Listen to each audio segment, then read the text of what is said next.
제목 큰 목소리로 한번 읽어볼까요? 시작. 너희가 무엇을 보려고 나왔더냐? 너희가 무엇을 보려고 나왔더냐? 예수님께서 왜 이 질문을 하셨을까?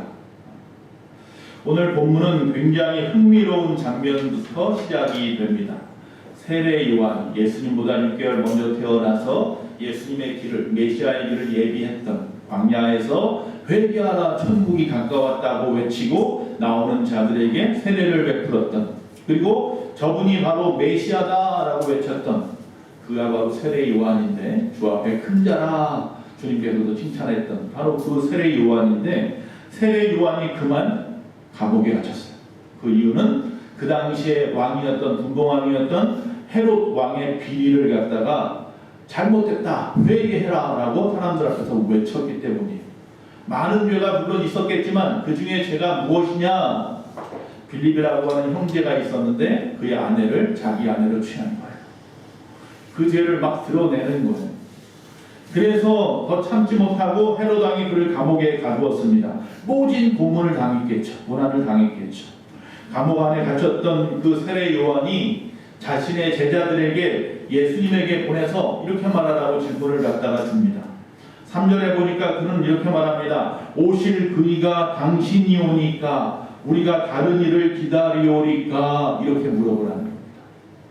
우리가 기다렸던 메시아가 정말 당신 예수 그리스도 맞습니까? 아니면 우리가 다른 사람을 기다려야 하는 겁니까? 라고 물어보라고 제자들을 갖다가 감옥에서 예수님에게 보냈어요. 광야에 있던, 요단강가에 있던 예수님을 향해서 그가 외쳤습니다. 자신에게 나오는, 자신에게 광야의 요단강가에서 세례를 베푸는데 자신에게 걸어오는 예수님을 향해서 분명히 말했습니다. 세례 요한이, 보라, 세상 죄를 지고 가는 하나님의 어린 양이로다. 그 얘기는 뭐예요? 바로 이사야서에서 말했던 메시아가 저분이야 라고 말했던 사람이 세례 요한이에요. 근데 그가 지금 감옥에 있으면서 그 마음이 흔들리는 거예요. 내가 이렇게 죽어버려도, 내가 이렇게 순교를 당해도 저분이 정말 메시아여서 저분이 그 일을 시작하실 것이 맞을까? 라고 하는 궁금함, 의심, 걱정, 이런 것들이 마음에 생긴 거예요. 그래서 다시 한번 확인하려고 제자들을 보낸 거예요. 예수님 앞에.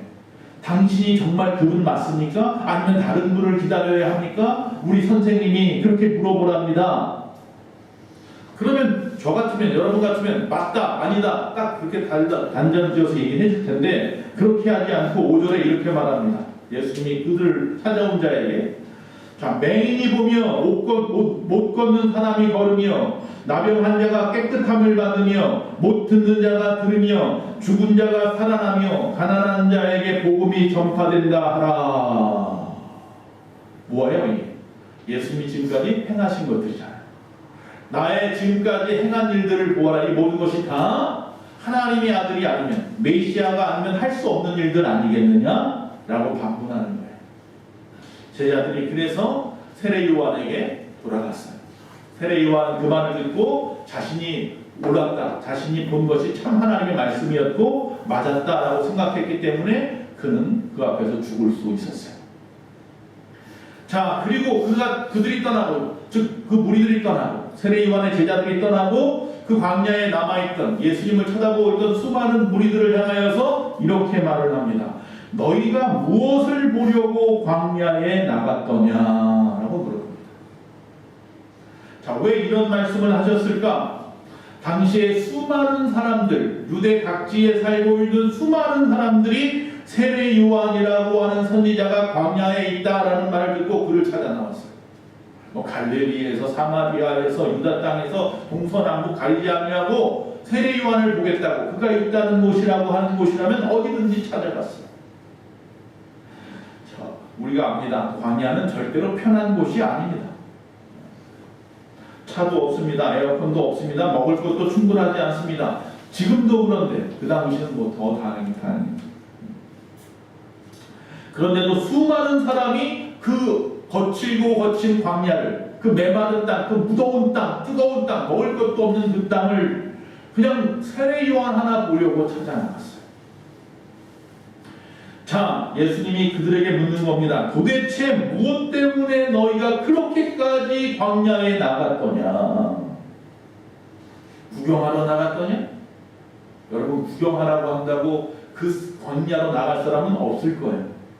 아무리 구경거리가 있다고 해도 좀 편안한 길 같으면 모르겠지만, 아니면 바람에 흔들리는 갈대 같은 사람을 보려 갔느냐? 그냥 사람 하나 보겠다고 광야로 들어갔느냐? 아니면 화려한 옷을 입어서 그 사람부터 뭐 좀 받아먹을 게 있을까 싶어가지고 나갔더냐? 그들은 분명히 말합니다. 아닙니다. 우리가 세례 요한을 보러 나간 것은 그런 이유가 절대로 아닙니다. 그들은 하나님을 만나러 나갔습니다. 할렐루야. 그들은 하나님의 말씀을 듣기 위해 나갔습니다. 그들은 회개하고 죄 사함을 받겠다고 하는 마음으로 세례 요한을 찾아 나갔던 겁니다. 그런데 시간이 지나면서 많은 사람들이 그 처음의 사랑, 처음의 목적을 잃어버렸던 거죠. 오늘날 교회의 모습이 다르지 않습니다. 교회를 왜 안 나오는지 사람들 앞에 막 이야기, 왜 당신 교회 안 나오세요? 그렇게 물어보는 사람은 있는데, 그런데 당신은 왜 교회 나오세요? 라고 물어보는 사람은 별로 없어요. 그렇죠? 한번 생각해 보세요. 내가 교회 나왔는데 목사님이 교회 왜 나왔어요? 이렇게 물어보는 건 들어본 적이 없어. 그런데 안 나오면 교회 왜 안 나오세요? 라고 하는 물음은 들은 적이 있어요. 여러분, 그러나 사실은 교회의 문제는요, 교회 안 나오는 사람이 아니에요. 교회 나오는 사람이 문제를 일으키죠. 안 그렇던가요? 그러니까 우리가 왜 나와야 하는지에 대한 목적을 잃어버리면 교회가 교회다워지지 못하는 거예요. 변질되어지고 잘못되어지는 거죠. 그래서 교회 나오는 여러분에게 질문합니다. 세례 요한의 그 상황 속에서 많은 사람이 나왔던 것을 보고 예수님이 질문한 것처럼 제가 질문하는 겁니다. 여러분은 무엇을 보려고 교회에 나오셨습니까? 오늘 질문은 그 내용입니다. 자, 주일이면 습관처럼 나옵니다. 어려서부터 그렇게 나왔으니까, 엄마 손 붙잡고 나왔으니까, 모태신앙이니까 그냥 습관처럼 나옵니다. 아니면 직분 때문에 나옵니다. 성취욕 때문에, 남들 앞에 보여주고 싶어서 교만함 때문에 나옵니다. 아니면 체면 때문에 나옵니다. 사람에게 보이려고, 얼굴 도장 찍으려고 어쩔 수 없이 나옵니다. 아니면 사람 만나러 나옵니다. 미국의 교포들이 많이 그러죠. 외로워서 멀리 떨어져 사니까 한국 사람 좀 보려고, 그래서 교회를 나옵니다. 여러분은 왜 교회에 나오십니까? 그러나 주님은 오늘 우리에게도 똑같이 물어보는 겁니다. 너희가 무엇을 보려고 교회에 나왔느냐? 나는 왜 지금 여기 이 자리에 앉아있지? 스스로에게 반문하는 겁니다. 그 질문 앞에 우리가 정직하게 답할 수 있어야 합니다. 오늘 한국교회의 위기 그러는데, 한국교회의 위기는 물론 출석의 문제도 있습니다. 많은 사람들이 교회를 떠나는 것도 문제입니다만은, 중요한 것은 교회가 교회로서의 목적을 상실한 것이 문제입니다. 이 교회가 무조건 빨리 이 땅에서 자리를 잡고 부흥해야지, 자리를 채워야지, 온 한국 땅의 교회들이 다 세워져야지 하면서 열심으로 달려오던 70년대, 80년대가 있었는데, 그렇게 70년대, 80년대를 지나면서 전국 방방곡곡에 수만 개의 교회들이 세워지고 나니까 이제는 도대체 왜 이 교회들이 이곳에 세워져 있는지에 대한 목적을 잃어버렸어요. 세우기는 세웠는데, 교회 나오라고 해서 나오기는 나왔는데 구원받기 위해서 나온 거 알아. 그런데 지금 내가 왜 교회를 다니지에 대한 답을 명확하게 할 수 없었어요. 목적을 상실해버렸어요. 여러분, 예배당을 채우려고만 하니까 문제입니다. 우리의 가슴은 비어있는데 계속 예배당만 채우려고 합니다. 직분은 있는데 사명자는 없습니다. 봉사하는 사람은 있는데 별실이 없습니다. 왜 그렇습니까? 목적을 상실해서입니다. 왜 충성해야 되는지, 왜 예배해야 되는지에 대한 답을 하지 못하기 때문입니다. 오늘은 그 점검을 세 가지 해보려고 합니다. 첫째, 무엇 때문에, 무엇을 보려고 교회에 나오셨습니까? 첫째, 우리는 하나님을 만나러 나왔습니다. 할렐루야. 저 보러 온 거 아닙니다. 옆에 권사님 보러 온 거 아닙니다. 중고등학교 학생들, 청년들이야 멋있는 교회 오빠 보러 오고 교회 누나 보러 오지만 저와 여러분은 하나님 만나러 먼저 온 건 줄 믿습니다. 사람들이 세례 요한에게 몰려갔습니다. 자, 그러자 예수님이 묻는 겁니다. 바람에 흔들리는 갈대를 보려고 나갔더냐? 이렇게 물어봅니다. 당시 사람들은 그냥 단순하게 막 바람에 흔들리는 갈대 보려고, 우리 여러분들 되면 봄이 되면 가을 되면 들로 산으로 뭐 보러 가요? 꽃 보러 가고 단풍 보러 가고 다 팽개치고라도 그건 가야 돼 무조건. 자, 그런 거예요. 바람에 흔들리는 갈대로 보려고 나가느냐, 그냥 구경거리 보려고 나가느냐, 관광하러 갔느냐? 그들은 영적으로 목말라서 나갔습니다. 즉 영적인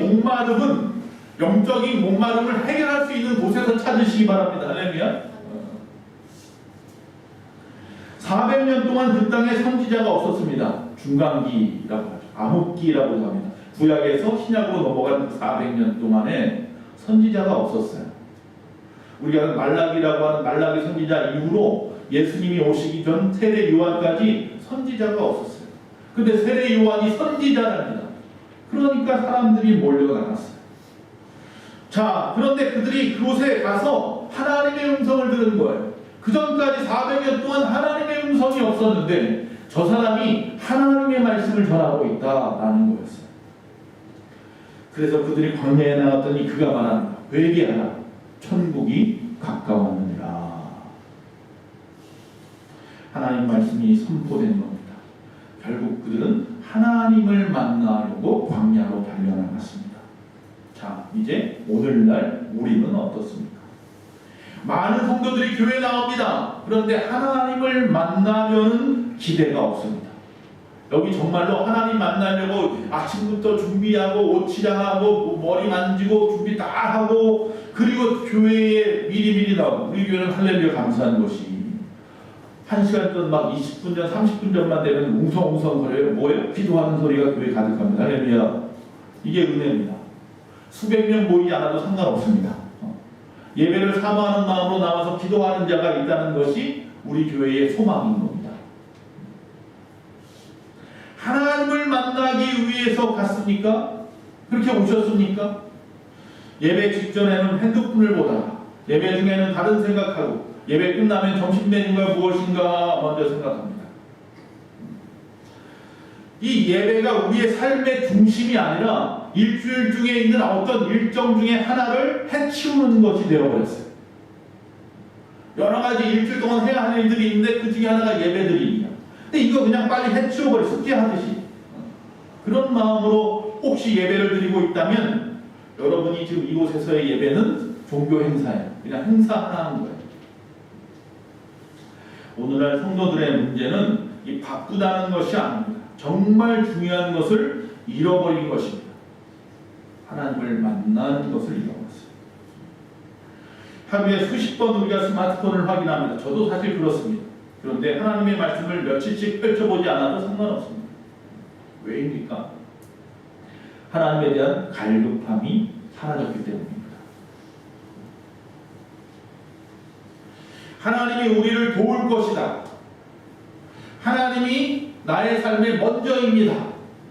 우리가 그 고백을 하는데, 그런데 주일은 못 지킵니다. 아니, 하나님이 도우실 것이라면서 바쁘다고 말합니다. 세상 일이 너무 바빠서요. 먹고 살기 너무 바빠서요. 하나님이 제일이라면, 하나님이 소망이라면, 하나님이 도우실 거라면서요. 그러면서 주일은 못 지킵니다. 주님을 우리의 마음의 중심을 다 알고 계시는 줄로 믿습니다. 지금 이 순간에도 주님은 그런 분들을 끝까지 참고 계시는 것뿐입니다. 여러분, 시편 기자가 말합니다. 하나님에 대한 갈급함이 사라진 이 시대를 향하여 보란듯이 말씀합니다. 하나님이여, 사슴이 시냇물을 찾기에 갈급함같이 내 영혼이 주를 찾기에 갈급하나이다. 그랬습니다. 이건 다윗만의 갈급함이 아니어야 합니다. 오늘 이 시대 21세기 저와 여러분도 이와 같은 갈급함이 있어야 돼요. 시냇물이 먹고 싶어서 언제 어디서 사자나 짐승들이 자기를 잡아먹을지 몰라도 그래도 나는 물을 마셔야겠다고 달려가는 그 사슴과 같은 갈급함이 우리에게 있어야 한다. 그런 마음으로 교회에 나오셨습니까? 하나님을 만나기 위해서. 나의 이 목마른 영혼을 해결하려고 하나님을 만나야겠어. 까짓 거 뭐 안 돼도 상관없어. 까짓 거 짐승한테 잡혀가도 상관없어. 내가 손해를 봐도 상관없어. 물질적인 손해를 봐도 상관없어. 나는 지금 내 영혼이 지금 죽어가고 있는데. 그런 마음으로 달려가오신 분이 있으면 오늘 이 시간 주님을 이미 만나신 줄로 믿습니다. 예배는 의무가 아닙니다. 예배는 습관적으로 드리는 것도 아닙니다. 교회에 나오는 가장 중요한 이유, 하나님을 만나기 위해서 나오는 것입니다. 이런 기대감이 없기 때문에 우리의 신앙이 자꾸 위험한 상태로 빠져들고 있는 겁니다.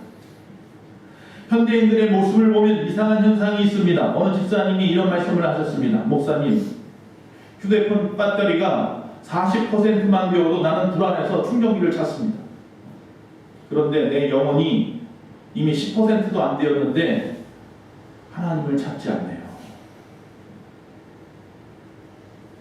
정말 그렇지 않습니까? 휴대폰은 몇 번씩이라도 충전을 하면서 자동차에 기름이 떨어지면 요새 고유가 아무리 해도 기름을 넣는데 몸이 아프면 기어서라도 병원을 찾아가면서 아니 안 아파도 가죠. 요새 뭐 병원 쇼핑하는 거.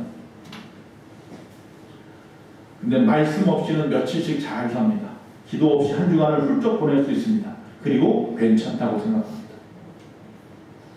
그러다가 어느 날 갑자기 무너지는 것을 보게 됩니다.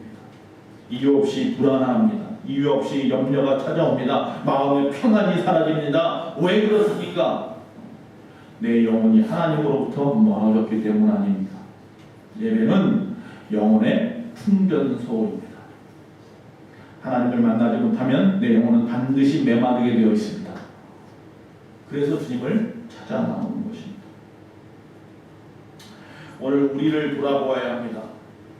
교회 봉사는 열심히 합니다.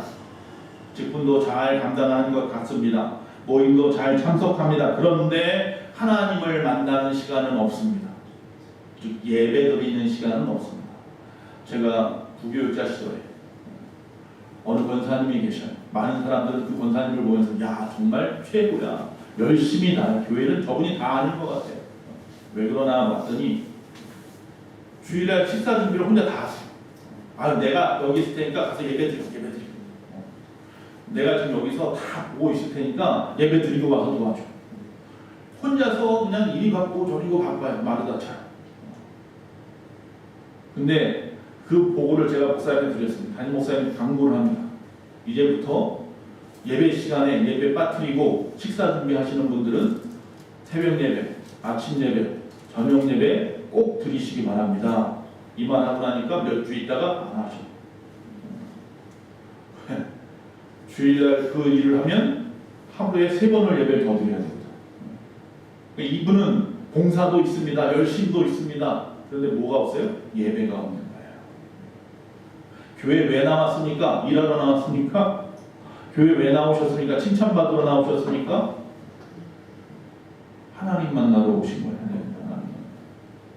그게 우선이어야 하는 겁니다. 자, 우리의 신앙이 하나님을 만나서 채워져야 되는데 이걸 일하는 거나 다른 방법을 통해서 채우려고 한다고 채워지지 않아요. 코드가 안 맞아요. 우리나라 돼지코는 220볼트인데 미국, 일본은 110볼트야 아직도. 거기다 암만 꽂아도 안 되는 거예요. 맞지가 않는 거예요. 내 영적인 것들은 영적인 것으로 채워야 하는데 이걸 자꾸 세상적인 것으로 어떻게 채워보겠다고 만족해보겠다고 들로 산으로 나가고 먹고 마시고 놀고 암만 채워봐. 그게 채워져요. 안 채워져요. 여러분 예배에 오시면 어떤 기대를 가지고 오셔야 하느냐? 오늘은 늘 드리는 예배겠지 그 마음입니까? 아니면 오늘 하나님께서 내게 분명히 말씀하실 거야 라는 마음입니까? 늘 드리는 예배일 수 있습니다. 그러나 하나님께서 또 그 예배를 통해서 늘 우리에게 말씀하시기 때문에 그래서 우리는 예배가 소중한 겁니다. 오늘 하나님께서 여러분에게 말씀하셨으면 좋겠습니다. 들을 귀가 있었으면 좋겠습니다. 예배의 은혜는 설교자가 말하는 이 말 때문에 은혜가 되는 게 아니라 예배의 은혜는 내가 어떤 기대감을 가지고 앉아 있느냐에 따라서 달라지는 거예요. 똑같은 말씀을 전했는데 어떤 사람은 은혜를 받고 어떤 사람은 은혜를 받지 못했다는 것은 이 앞에 있는 자의 입술이 잘못된 게 아니라 앉아 있는 사람들의 마음가짐의 문제입니다. 아니에요? 그러니까 저한테 뭐라고 하지 마세요. 우리 목사 설교 잘한다 못한다 하지 마세요. 여러분이 어떤 기대감을 가지고 앉아 있느냐가 중요한 거예요. 두 번째, 우리는 이 시간 왜 여기 나왔더냐? 변화되기 위해서 왔습니다. 오늘 말씀에 부드러운 옷 입은 사람을 보려 하느냐? 부드러운 옷 입은 사람은 저 왕궁에나 있을 거야? 궁정에나 있을 거야? 요한의 메시지는 뭐예요? 하나요. 오직 하나요. 회개하라. 아니 좀 나왔으면 좀 복 받으라 그러면 좋겠는데 그 먼 길을 찾아 나왔는데 선지자가 있다는 말을 듣고 나왔는데 하나님의 말씀이 거기 있다고 해서 막 달려나왔더니만 나를 눈을 똑바로 베풀어 듣고 바라보면서 나한테 하는 소리가 회개하라. 자, 그래서 이 말씀을 준비할 때 그런 마음이 들었어요. 나도 세례요한처럼 성도님 눈을 한 사람씩 부르고 보고 당신 회개하세요. 이렇게 한번 말을 할까? 그래야 그게 하나님의 음성으로 들릴까? 조곤조곤 이야기하니까 아유 하든지 말든지 그건 하나님의 음성으로 안 들리시는 내가 어느 때까지 참으면 이건 주님의 음성이면서 주의 종들의 마음이기도 합니다. 오늘 많은 성도님들이 말씀을 들으려고 교회는 나와요. 그런데 도대체 왜 변화되지 않을까요? 못 들어요. 듣는다고 나왔는데 제대로 들을 줄 몰라요. 왜? 교회에 나와서 그 말씀을 통해서 내가 변화돼야지 하고 나오는 사람들이 아니어서 그래요. 그거 어떻게 할 수 있어요? 제가 지금 이 말씀을 전하고 있는데 이 말씀을 들으면서 이 말씀은 누구들라는 얘기야 라고 생각이 들었다면 그런 마음 때문에 그 말씀이 나한테 안 오는 거예요. 나 들으라는 소리야 이렇게 돼야 되는데 이 소리는 내 남편 들으라는 얘기야. 이 소리는 내 자식 들으라는 얘기야. 이 소리는 우리 부모 들으라는 얘기야. 이러고 앉아있으니 나하고 상관이 없는 말씀인 거예요. 그러니까 은혜가 안 되는 거예요. 그 사람 못 들어도 상관없어요. 내가 들어야 내가 변화해야 돼. 내가 변하면 세상을 변화시키는 겁니다. 할렐루야. 나 자신은 정작 바꾸려고 하지 않으면서 남들에게 대한 평가만 하고 있고 말씀에 대한 평가만 하고 있고 남이 들어야 된다고 하고 하지. 그러지 마십시오. 하나님은 지금 내가 바뀌어야 한다고 말씀합니다. 그 마음으로 말씀을 받아야 합니다. 하나님은 다른 사람을 바꾸기 전에 먼저 우리를 변화시키고 싶어 하십니다. 예수님을 닮아가는 것이 성숙이에요. 성숙한 그리스도인이 됩시다라는 말은 예수님을 닮아야 된다는 이야기예요. 예수님을 닮는 가장 좋은 방법은 뭐예요? 말씀대로 사는 거예요. 내가 어떻게 하나님의 말씀대로 살지 하지만 성령께서 우리 가운데 계시면 그분이 도우실 줄로 믿습니다. 그래서 우리는 뭐예요? 성령 받아야 하는 거예요. 여러분, 이 성경은 거울입니다. 믿으십니까? 이건 제 말씀이 아니라 성경에 그렇게 나와 있으니까. 성경은 거울입니다. 우리들. 자, 여러분 아침에 거울 다 보고 나오셨습니다. 그렇죠? 늦어서 헐레벌떡 나오는 분도 혹시 계신지 모르겠지만 그렇지 않다면 다 거울은 보셨습니다. 뭐 봅니까? 거울 속에서. 내 머리도 보고 얼굴에 화장은 제대로 됐는지도 보고 눈곱은 꼈는지도 보고 저 같은 경우는 넥타이가 제대로 매어져 있는지도 보고 옷 매분새도 봅니다. 그리고 나와서 예배를 드립니다. 그런데 거울은 봅니다. 그래서 내 머리가 흐트러진 것도 알았습니다. 내가 립스틱을 잘못 바른 것도 알았습니다.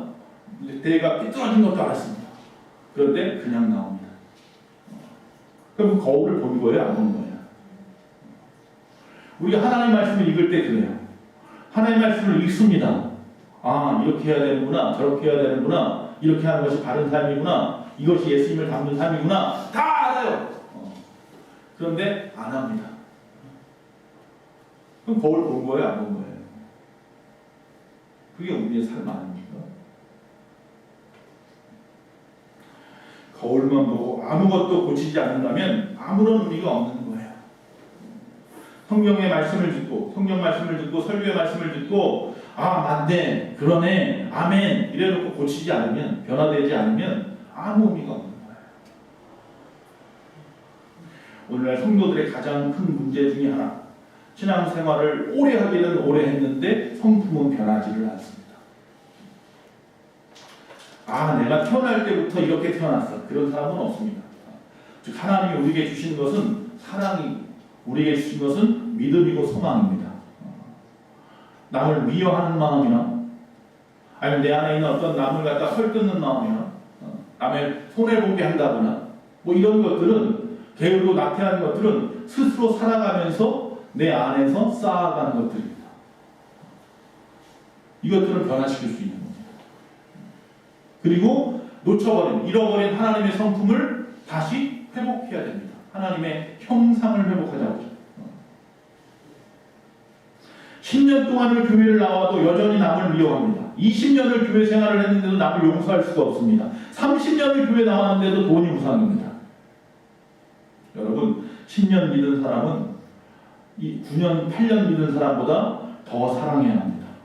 20년 믿은 사람은 17년, 18년 믿은 사람보다 더 오류해야 하는 겁니다. 30년 믿는 사람은 그 전 사람보다 더 겸손해야 하는 겁니다. 왜? 우리는 날마다 성숙해져야 하기 때문에. 우리의 신앙은 변화되고 변화되고 변화되고 자라나고 자라나고 자라나고 성장하라고 말씀하시기 때문입니다. 예배를 드리는데 아직도 그대로입니다. 주일에는 찬양을 하는데 월요일에는 나가서 싸우고 있습니다. 교회에서는 아멘 아멘 하는데 집에 가서는 화를 냅니다. 교회에서는 사랑을 말하지만 가족에게는 냉정합니다. 이것은 신앙의 연수가 부족해서가 아니라 회개하는 마음이 없어서입니다. 회개가 없는 신앙생활이기 때문입니다. 교회는 착한 사람이 모이는 곳이 절대로 아니라니까요. 때 많은 사람이 목욕탕 가는 것처럼 죄인들이 교회 나오는 거예요. 단지 교회는 그 죄인들이 변화되는 곳입니다. 그러니까 교회 나왔는데 변화되지 않아. 그럼 이 사람은 교회 10년, 20년 다녔어도 그 교회 다녔다가 말하지 마셔야 합니다. 목욕탕을 갖다 매일 가는데도 불구하고 매일 온몸에 떼투성이야. 그 사람은 목욕탕만 가는 거지 씻은 적이 없는 거예요. 돈만 벌고 있는 거야, 돈만. 교회 나오면서 변화되지 않으면 이 사람은 인생만 벌고 있는 거예요. 그 시간에 차라리 나가서 돈 버십시오.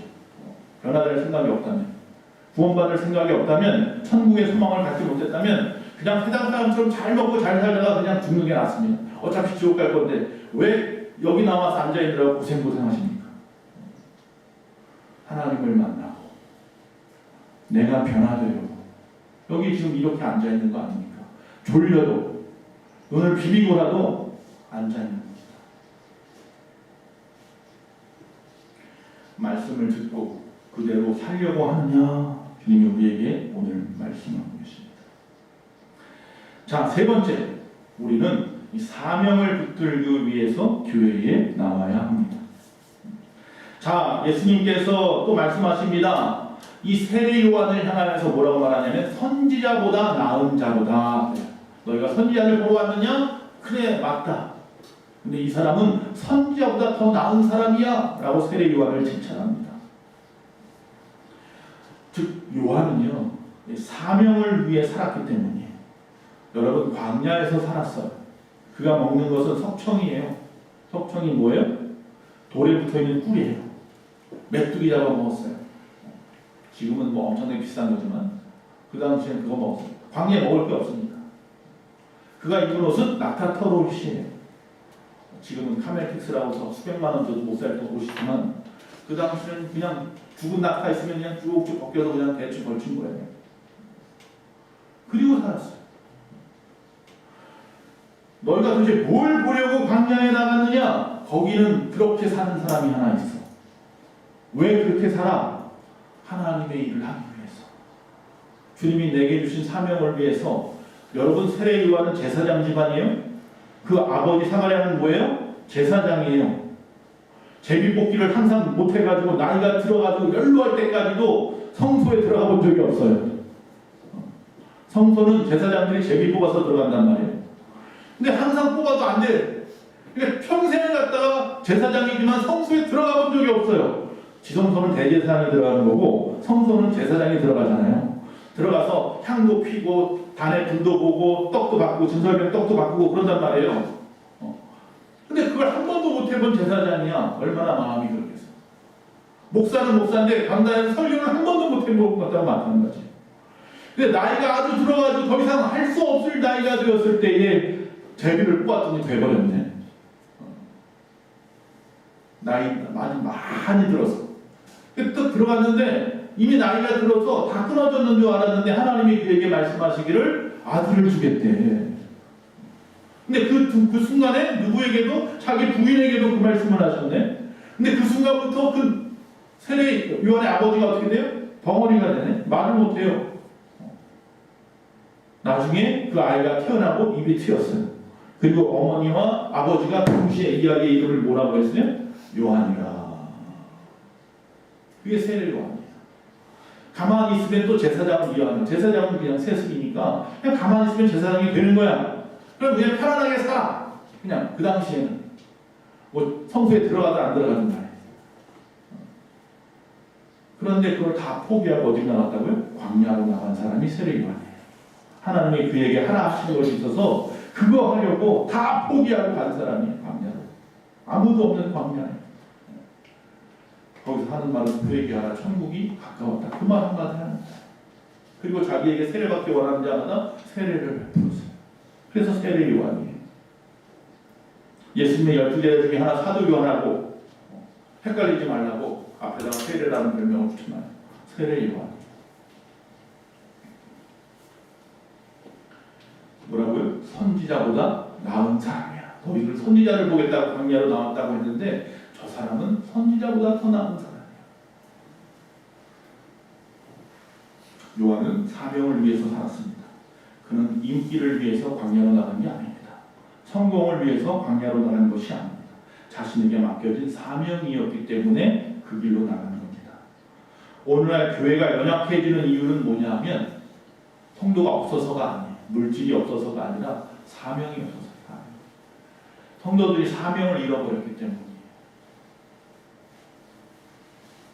많은 교회는 교회에 나오는 이유를 물어보면요. 대부분 어떤 답을 하느냐면 소비적인 대답을 해요. 왜 나오셨어요? 은혜 받으러 나왔어요. 왜 나오셨어요? 복 받으려고 나왔어요. 다 소비하려고 나와, 교회를.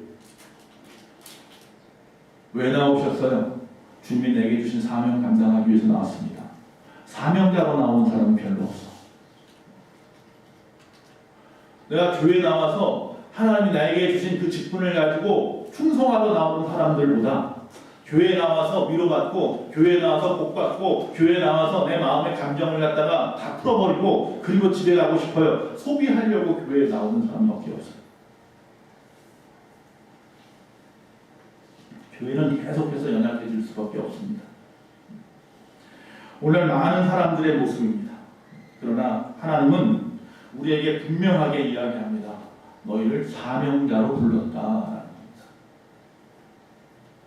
이스라엘에는 두 개의 큰 호수가 있습니다.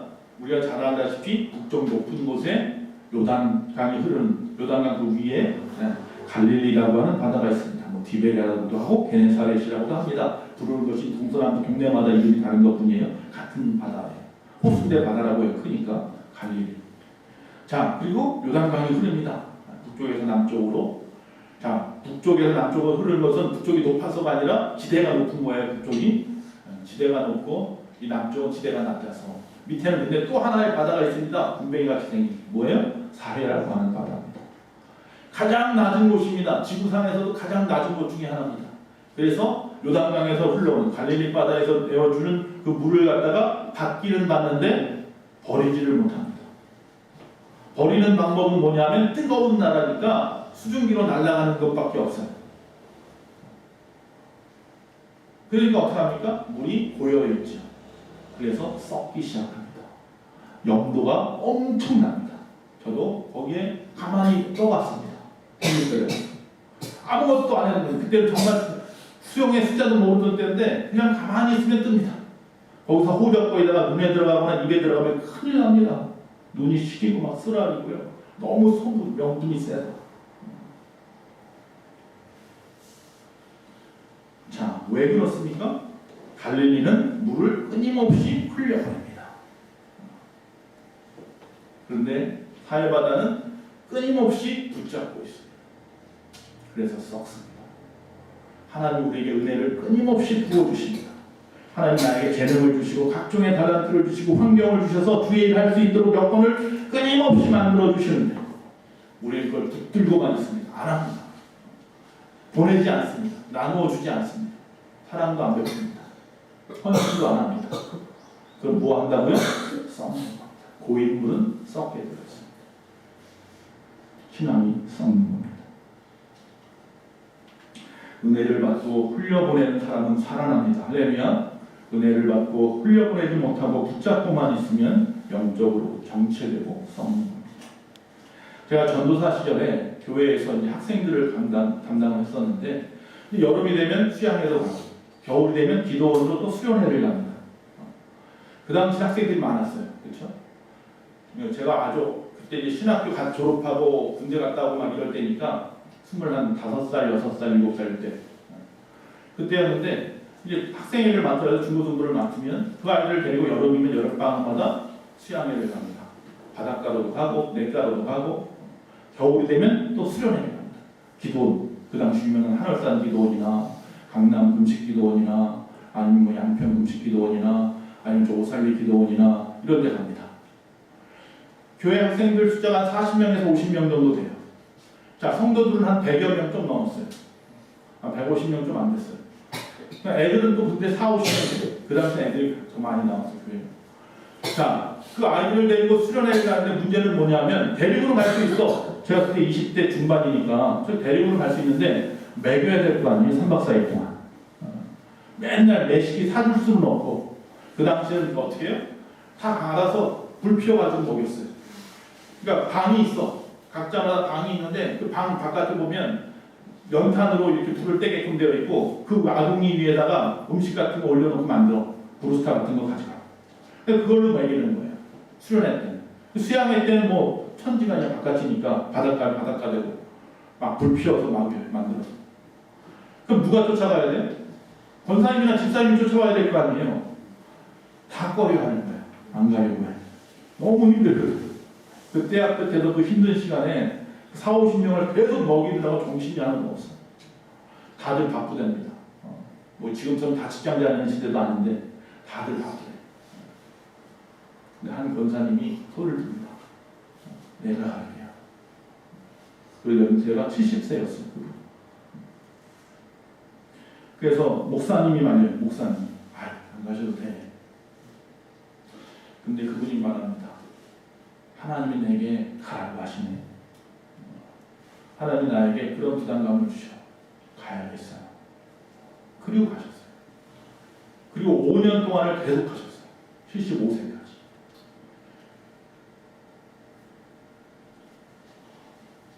그분이 하는 거예요. 하나님이 가라고 하면 가야죠. 그 말 앞에 가지 마세요라는 말을 못하게 된 거예요. 누구도 말리지 못해요. 그러니까 어떤 분이 저도 갈게요 하고 40대 후반쯤 되는 권사님, 집사님이시거든요. 그분이 같이 갔어요. 그래서 그 두 분이 5년 동안을 갔다가 추운 겨울이고 때학볕인 여름이고 40~50명이 가는 수양회를 3박 4일 동안 4박 5일 동안 쫓아와서 아침, 점심, 저녁으로 헤매겠어요. 땀 뻘뻘 흘리고 손이 막 부르트고 막 이러면서. 그런데 아십니까? 그 권사님은 절대로 유명한 분이 아닙니다. 그러나 하나님 나라에서는 유명한 분일 겁니다. 이 땅에서 절대로 위대한 분이 아닙니다. 그러나 하나님 나라에서는 위대한 분이었을 겁니다. 그 5년 동안 함께했던 학생들이 목사가 3명이 나왔고 사모가 2이 나왔고 장로가 또 나왔어요. 그 권사님이 충성하면서 헌신한 그 자리에서 은혜 받고 기도원에서 수양회에서 은혜 받고 변화돼서 목사하게 되겠다는 사람이 나오고 사모가 되는 사람이 나오고 장로님이 나온다. 성경은 묻습니다. 너 왜 교회 나오니? 하나님 변화받고 하나님이 주신 그 사명 감당하려고요. 하나님이 나를 왜 이 교회에 보내셨는지 이에 대한 답을 찾으려고요. 그리고 그 일을 하려고요. 대접받으려 나왔느냐? 그 저기 뭐야 왕궁이나 가고 이러면 대접받겠지. 왜 광야까지 나와서 대접받으려고 해? 이곳은 대접받는 곳이 아니라 사명받는 곳입니다. 할렐루야. 우리는 예배자가 되기 위해 복음을 전하기 위해 세상의 소금과 빛이 되기 위해 부름받은 몸입니다. 언제부턴가 현실에 언제부턴가 편안함에 묶여가지고 사명보다는 세상 취미를 더 갖기 원하고 기도보다는 세상의 매체에 빠져있고 복음보다는 세상 이야기를 더 많이 하게 되었습니다. 예수님은 우리에게 너희가 세상의 빛이다 소금이다 말씀하시는데 빛은 존재하지만 있는 것이 아니라 존재하는 것으로 있는 것이 아니에요. 빛은 비추라고 있는 겁니다. 성도는 그냥 교회에 나와서 출석하는 사람이 아닙니다. 성도는 그 말씀 붙잡고 살아내는 사람입니다. 성도는 듣기만 하는 사람이 아닙니다. 성도는 전하는 사람입니다. 그게 성도입니다. 여기 앉아있다고 성도가 아닙니다. 교회 나왔다고 성도가 아닙니다. 변화되어야 됩니다. 그리고 나에게 주신 그 사명을 감당해내야 합니다. 그게 바로 비로소 성도입니다. 살아있는 자입니다. 하나님 말씀하는 영으로 살아있는 자입니다. 왜 교회에 나오는가?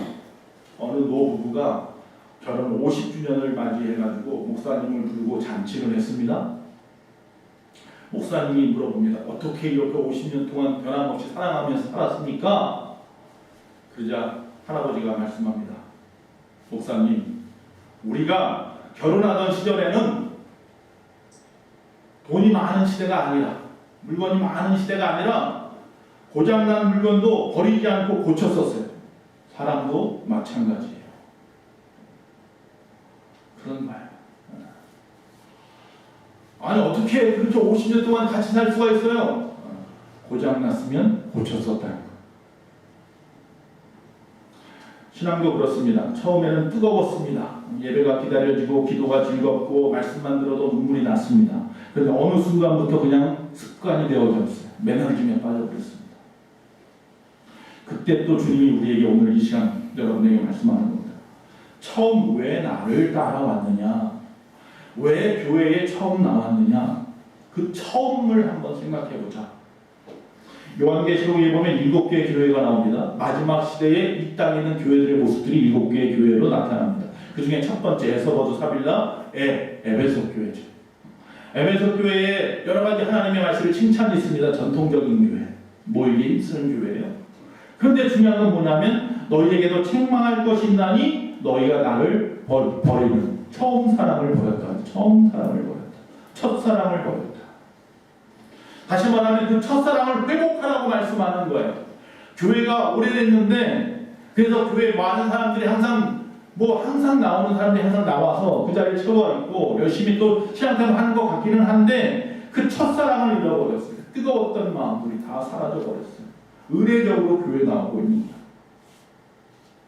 하나님을 만나기 위해 변화되기 위해 사명을 붙들기 위해 나오는 게